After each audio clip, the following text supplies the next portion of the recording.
Our why is that we believe that online events can be better than in the room ones, certainly for more of the people, more of the time.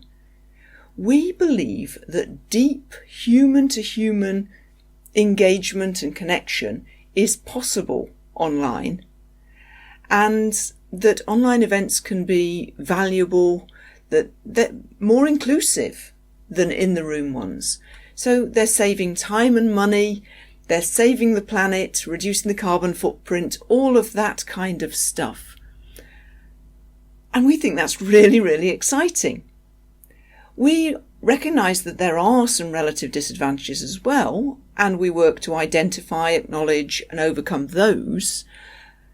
And the idea is to level up.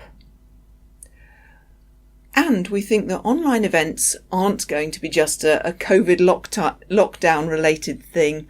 We think online events are here to stay because they can be so absolutely awesome. Now, the way we at Rees McCann do what we do is that we look not just at the technology, but we're really thinking about what makes humans tick. How do human beings think? What motivates them? What drives their behaviour? And apply that understanding to this domain of online events.